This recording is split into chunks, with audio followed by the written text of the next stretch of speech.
আমরা সবাই তো জানি যে আমাদের যে উপনির্বাচন রামনগরে হচ্ছে 7 রামনগরে, এবং ভারতীয় জনতা পার্টির যাকে আমরা মনোনয়ন দিয়েছি,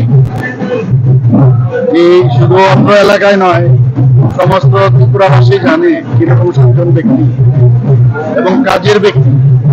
আগরতলা মিউনিসিপাল কর্পোরেশনের উনি মাননীয় মেয়র, এবং কাজের মাধ্যমে উনি কিন্তু মানুষের হৃদয় জয় করে নিয়েছে।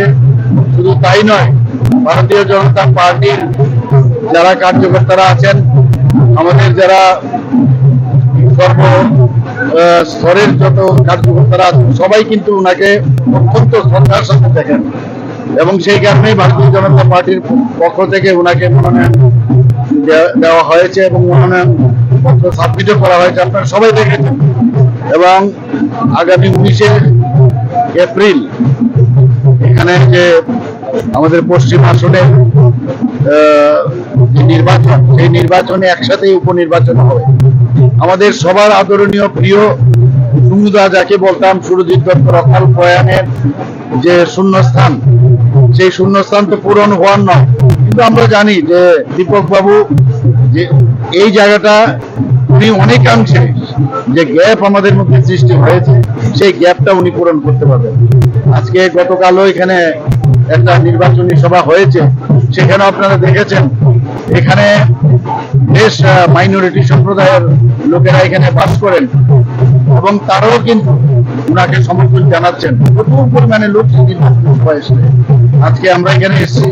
সমস্ত এই এলাকার যারা মাইনরিটি সম্প্রদায়ের আছেন, তাদের প্রতিটা ঘরে যাবো, আমরা রোড শো হবে, এবং সবার কাছে আবেদন আমরা করবো যে মোদিজি আপনাদের কাছে পাঠিয়েছেন এবং মোদিজি আপনাদের আশীর্বাদ চাইছেন, এবং আমি নিশ্চিত পশ্চিম আসনে এবং আমাদের 7 রামনগরে প্রচুর পরিমাণে মানুষ ভোট দেবে এবং ওনাকে জয়যুক্ত করবেন, এবং সেই রেজাল্ট আপনারা 4 জুনে আপনারা দেখতে পাবেন।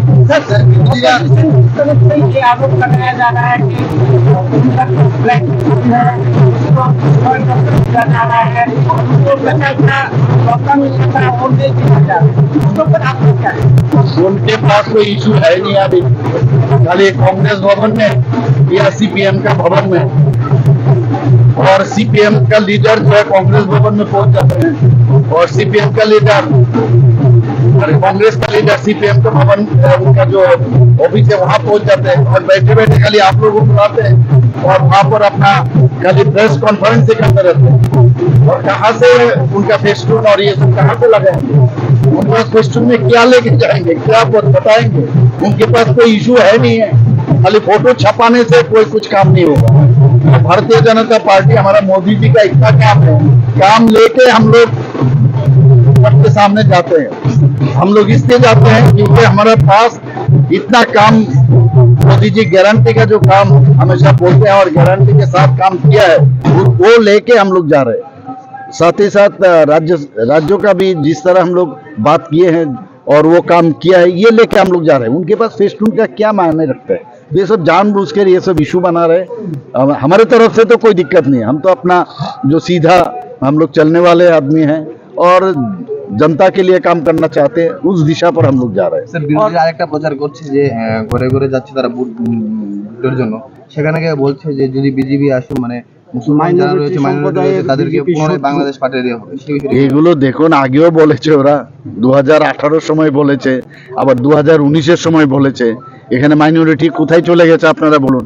এবং মাইনরিটি সম্প্রদায়ের প্রচুর লোক এখন আমাদের ভারতীয় জনতা পার্টির সাথে যুক্ত হচ্ছে। আমাদের মাইনরিটি মোর্চা ভালো কাজ করছে। সব মানুষ বুঝতে পারছে যে সবকা সাথ সবকা বিকাশ, বিশ্বাস আর প্রয়াস, সেটা একমাত্র মোদিজি রাখতে পারবে। এর আগে তো, তাছাড়া এই মাইনরিটি সম্প্রদায়ের অনুন্নয়ই ছিল এতদিন ধরে, ওদেরকে গরিব বানিয়ে রাখা হয়েছিল, ভোট বাক্সে পরিণত করেছিল ওরা। কিন্তু এখন কিন্তু আমরা যেটা মোদিজি বারবার বলছেন, সব সম্প্রদায়কে আমরা নিয়ে আমরা যাতে ডেভেলপ করতে পারি, তাদের আর্থসামাজিক উন্নয়ন করতে পারি, সেই দিশায় বিভিন্ন স্কিম আছে। এদেরকে প্রি মেট্রিক, পোস্ট মেট্রিক যারা ছেলে মেয়েরা আছে তাদের পড়াশোনার জন্য সেখানে আমরা সেইভাবে অনুদান দেওয়া হচ্ছে। ওনারা সামনের দিকে যাতে এগিয়ে যেতে পারে তার জন্য মোদিজি বহু স্কিম করেছে। আমরাও প্রচুর স্কিম করেছি, তাহলে এইগুলো বলে লাভ হবে না। এবং মোদিজির আজকে G20-তে আপনারা দেখেছেন সমস্ত জায়গায় যেখানে আমাদের মুসলিম কান্ট্রিগুলো, সেখানেও মোদিজিকে সবাই সাদরে আহ্বান জানাচ্ছেন, সাদরে ওনাকে সম্মান দিচ্ছেন, আপনারা দেখছেন। তো এইগুলো বলে কোনো কাজের কাজ কিচ্ছু হবে না।